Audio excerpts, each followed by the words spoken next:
Hey there, I'm Melina Jubilaro. I'm a journalist from Canada who decided to take a year off to travel the world. Along the way, I've met some fascinating people who I believe are making a difference on this planet. Join me as I take you in their homes to discover their fascinating lives.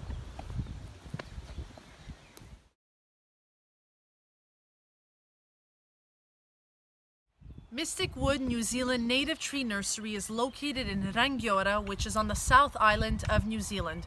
It's home to Brett Beattie and his family, who have been living on this 10-acre lifestyle block for almost 30 years. When Brett Beattie is not working on major Hollywood films, he's hunting, fishing, and providing for his family. Brett Beattie, how about we start with your Hollywood years? Not many people know about them. What if we talk about that first? Yeah, I wouldn't call it Hollywood. It's more just, I don't know how to explain it. It found me. I didn't really choose it for a career. Got involved in the film industry. Ended up in the deep end pretty quick, you could say. Coming from this lifestyle anyway. Then into the film industry. Yeah, all happened very quickly, yeah. Can you talk about the film industry? Maybe some movies that you worked on, some very famous movies now? New Zealand films, Lord of the Rings, Hobbit films. Started as a stunt performer. Went into scale double work. A lot of my works, I suppose, is doubling kids. I think by law in New Zealand you're not allowed to do stunt work if you're under 18 years of age. So yeah, I do a lot of doubling for kids doing stunt work. A lot of it's not real major, it's not lighting yourself on fire or anything. It might be falling off a chair or something as simple as that, yeah. And so, I only know you from your lifestyle blog, we'll call it that. You have a farm and a garden, you sell trees, amongst other things. Yeah. So, there's kind of a clash between like making movies and then living where you live here. Yeah, it is. The film industry, the work is all away from home, I don't jump in the car and go to work in the morning. It's all in the North Island or overseas or on location. So, yeah, I miss my family when I'm away. It's work. I try to have a professional attitude, do the job to the best of my ability, I suppose, like anything, and then, but yeah, always missing home, wanting to get back, yeah. So, you worked a bit in movies, and now you live on a farm and you have this sort of different lifestyle. Can you maybe talk about that? Yeah, it's pretty much just doing what I've always wanted to do, even when I was a kid, 12 years old, seeing the mountain men, vegetable gardens, fishing, hunting, it's like, I want to be like that, and I'm not living in the mountains, but I'm pretty close. I grow my own food, I go hunting, I catch fish and support my family off the land, trying to be resourceful.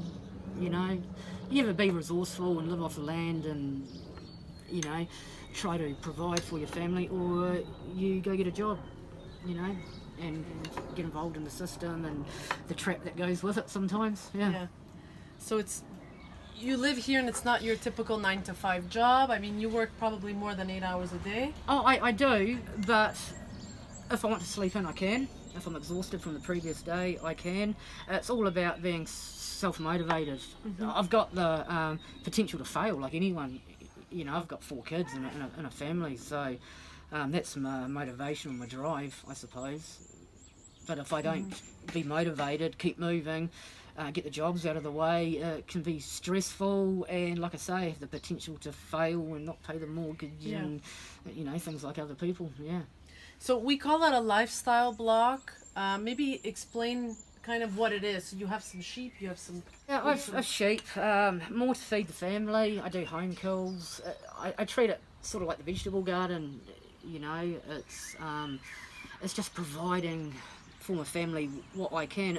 I know vegetables are cheap in that, but there's something very personal about growing a vegetable from scratch and preparing it at the dinner table and eating it, and it's your energy, your life force, and it's the same when I go hunting and that.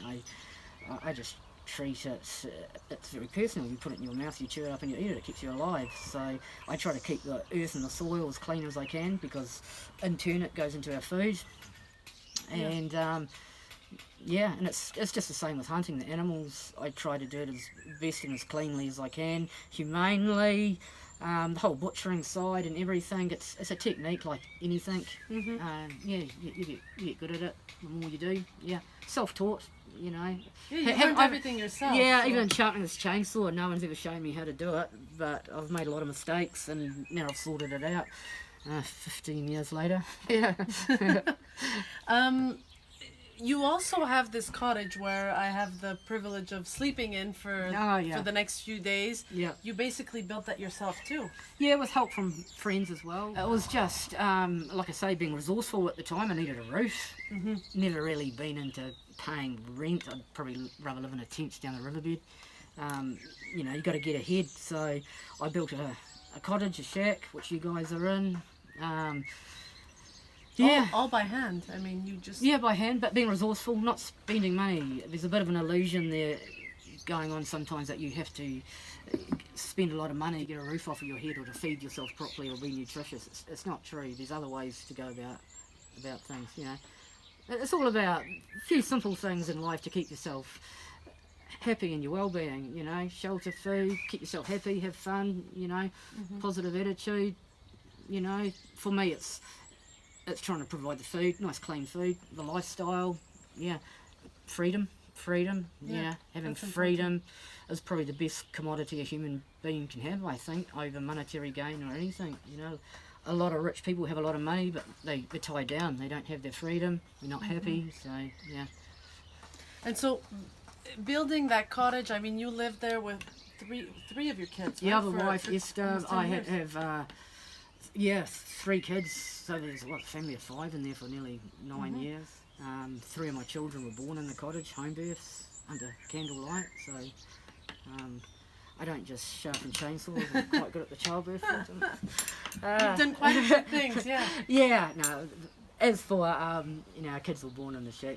My wife Esther's a really strong woman and, you know, we do everything as natural as possible, including, you know, the birth of our kids. It was all done without any painkillers or anything like that. There's nothing like that. We even did what's called a lotus birth, where you leave the umbilical cord attached and it drops off naturally after about 3 days. So we took it to another sort of level of natural, you could say, you know. It's not like you have a child every day, so yeah, I wouldn't miss it for the world as hands-on. Yeah. Why is it important for you to be so natural?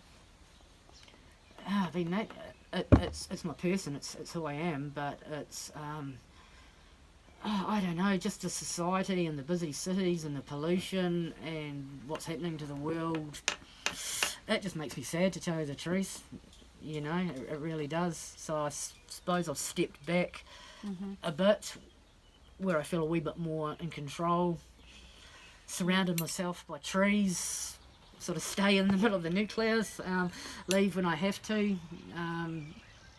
Yeah, I'm not really a people's person in the sense of big cities. It's just a wee bit scary for me. I'm very sensitive to the environment and the earth, and I feel for it. It makes me sad, a lot of what I see. And I mean, what's interesting here is that you're clearly doing your part. Everything is, yeah, for sure. You know, trying to the best of my ability. Not perfect by any means, but yeah, and learning all the time. It's amazing what you learn from just doing something, and then repetitively you get very good at it, and you probably learn techniques that no other human being has learnt because of the input you're putting into what you're doing. So yeah. What do you hope your kids will get out of the way you're living or your lifestyle? Just more, just to be grateful for what you have, really, and yeah, and just really trying to live off nature or have respect for nature. You know, as I said to Pablo yesterday, everything's provided for you off the land. You know, you can grow a garden and grow your vegetables, but you don't even have to do that. There's a whole wild landscape that you can harvest off if need be, you know, and you can always take it further to ancient knowledges where people really lived off the land big time, you know. And that's what I'm hoping to install in my kids is you know, there's a side of children that's almost going to disappear just with cell phone technology and Technology in general. it's crazy. It's extremely addictive. You know, I'm a parent, so I see it firsthand. And it's pretty new technology too, you know, so you're thinking, you know, are we going to, you know, look back and have generations of mongs because their creative side of their brain didn't develop because it was too easy to push the button. And I see it in, you know, a couple of my kids, the power of the cell phone or the cyber world, I suppose. How it's very easy to entertain and just go to the next. It's not doing it for me, I'll go to something else. And just to make your own fun without that is getting demolished.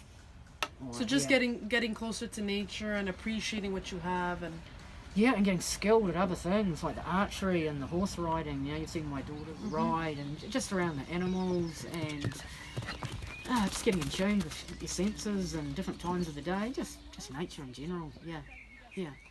It's a very special thing, you know. I'd have more of a chance of surviving in the outdoors than I would in a big city. I'm not streetwise enough, you know. A lot of people couldn't live in the outdoors, but you know, it's just your makeup. So Do you consider yourself a minimalist? In what respect? I don't know. Just when I'm in the cottage and it's, you know, it's not like the big cities like you say, and there's not a lot of. It's all simple. Very simple. Oh, for sure. But what do you need? It's warm. It's got a real cozy atmosphere. You know, people spend, you know, thousands of dollars a night to spend in a sterile hotel room that millions of people have been through. It's just, it's what you're into. But yeah, people have different appetites. Some people need very little. You know, you might get a Buddhist monk and all he needs is his robe and his bowl. You know, and he's a happy man. As some people will never get enough of anything. They'll always want more. So I don't feel like I need anything, and I feel like I'm wealthy in the respect that I have one of the commodities I put at the top of the totem pole, and that's my freedom. I have my freedom, to go fishing if I wanted to. If I want to go fishing, I can drop things and go fishing. But still, again, got to be self-motivated, get that work done first. You've got to. You still have the potential to fail.